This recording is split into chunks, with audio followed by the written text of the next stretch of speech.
Thank you, Mr. Chairman. Over the last 10 years, we've lost fully 1/4 of our federal forests to catastrophic fire.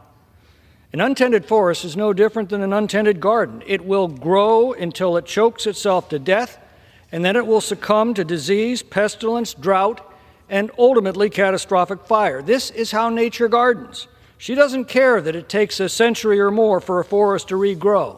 We mortals do. Excess timber will come out of the forest in only two ways. Either we will carry it out or nature will burn it out. That's why we created the Forest Service, to do our own gardening and remove excess timber before it can choke off the forest.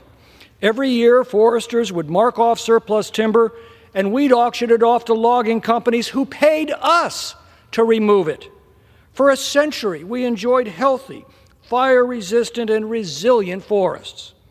But then we passed bureaucratic laws that have made the active management of our forests all but impossible. A simple forest management plan now takes an average of 5.3 years to complete, and it costs millions of dollars, more than the value of the timber to be harvested. Since these laws were passed, timber harvested from the federal lands in California has fallen 75%, with a concomitant increase in acreage destroyed by fire.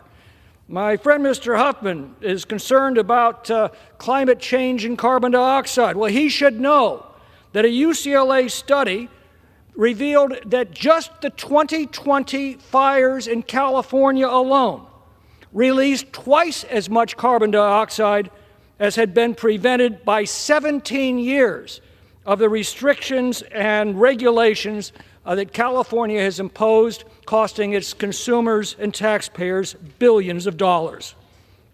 Now, we were able to get a categorical exclusion from NEPA for forest thinning projects in the Tahoe Basin in 2016.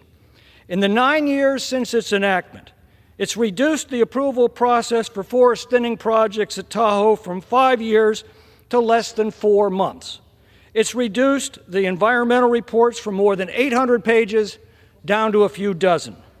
Timber harvested has increased from roughly 1 million board feet a year to 9 million board feet a year.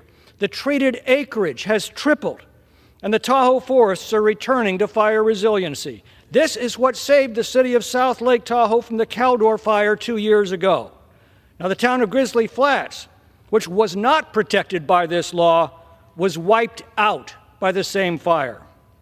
Now, I've been trying for years to expand these proven reforms to the rest of the national forest system through the Proven Forest Management Act. That measure is now included in this legislation, and its enactment is long overdue. This should not be a partisan issue. The choice is between policies that have proven to work and policies that have proven to fail. Let us return to the policies that work before we run out of forests to burn down. I yield back.